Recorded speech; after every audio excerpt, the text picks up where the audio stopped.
नमस्कार, मैं ब्रिजेश कुमार मिश्र।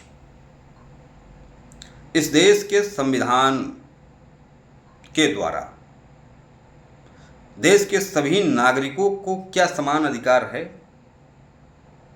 ये मेरा प्रश्न देश के तमाम राजनीतिक दलों के लिए है, देश के तमाम नेताओं के लिए है और देश के तमाम नागरिकों से है। इस देश का संविधान कहता तो ठीक कि हम भारत के लोगों को, प्रत्येक नागरिक को समान अधिकार देते हैं।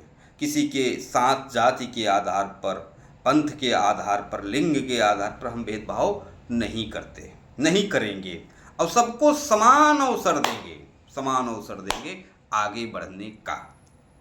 ये हमारा संविधान कहता है, इसका मूल जो भावना है ये है।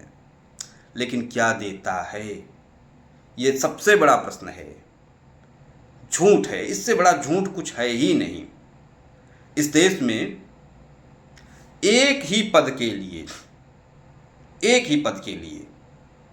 इस देश का जो सामान्य वर्ग है, जिसे आप सवर्ण कहते हो, वो एक ही पद के लिए, पुलिस के लिए या फिर रेलवे के लिए या फिर ISPCS के लिए, अध्यापक के लिए, ये जो कथित सामान्य वर्ग है, जो सवर्ण है, ये पहले बुढ़ा हो जाता है। किससे? जो इस देश के कथित पिछड़े और दलित भाई हैं। ये मैं नहीं कह रहा हूं, ये इस देश का संविधान कहता है। जब कानून बनाया जाता है, जब व्यवस्थाएं बनाई जाती है, तो ये कहा जाता है कि इनका हजारों सालों तक शोषण किया गया है। ये आरोप किस पर होता है? ये आरोप होता है ब्राह्मण पर, राजपूत पर, बनिया पर, कि इन्होंने शोषण किया है। जबकि इस देश के आज़ाद हुए लगभग 78 साल हो गए हैं। इन 78 सालों में संविधान के द्वारा, कानून के द्वारा सर्वाधिक किसी का शोषण हुआ है तो ये कथित सामान्य वर्ग का हुआ है। अच्छा, हमारे पूर्वज को शोषक कहा जाए तो मुझे अच्छा लगेगा। आज़ादी के पहले अंग्रेज थे, अंग्रेजों से लड़ाई हमारे पूर्वजों ने भी लड़ी है, सबके पूर्वजों ने लड़ी है, लेकिन हमारे पूर्वज शोषक हो गए। जब ये कहा जाता है तो पीड़ा होता है। अब कैसे हमने शोषण कर दिया? जब मुगलों का राज्य था, भाई उसके पहले मुसलमानों का शासन था। मुसलमानों ने तो किसी की जाति देखकर उसका शोषण तो नहीं किया, उसके ऊपर हमला तो नहीं किया।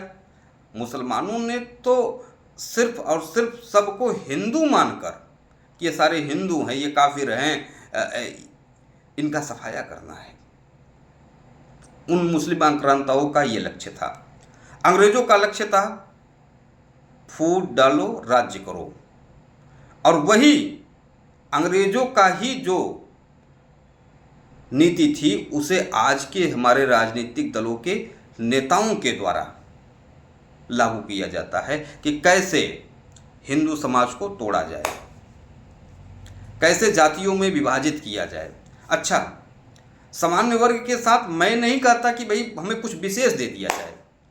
हम तो यही कहते हैं कि जो हमारे दलित भाई को अधिकार है, बस वही अधिकार सामान्य वर्ग को भी दिया जाए।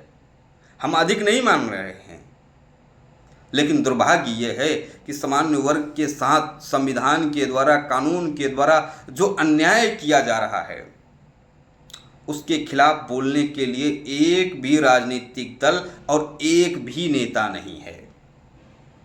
यहां तक कि सामान्य वर्ग के भी नेता, जो हमारे साथ अन्याय हो रहा है, सामान्य वर्ग के युवाओं के साथ जो अन्याय हो रहा है, उस पर बोलने के लिए राजी नहीं है। इस देश में योग्यता को तो लात मार दी गई है। इस देश में तो यह प्रयास किया जा रहा है कि घोड़े को गधा, गधे को घोड़ा बनाया जाए। हमारे देश के नेता आखिर ये कहते क्यों नहीं कि भैया अगर तुम्हारे अंदर चपरासी की योग्यता है तो चपरासी बनो, अगर तुम्हारे अंदर योग्यता अध्यापक बनने की है, डीएम बनने की है तो डीएम बनो, फाइट करो। ये क्यों नहीं कहते? ये कह देंगे तो इनकी राजनीति कैसे चलेगी? ये समझना होगा, सबको समझना होगा। मुझे तो सिर्फ टीस, सबसे अधिक कोई टीस है तो सामान्य वर्ग के साथ जो अन्याय हो रहा है संविधान के द्वारा, कानून के द्वारा, उस पर बोलने के लिए एक भी नेता, एक भी राजनीतिक दल तैयार नहीं है। धन्यवाद।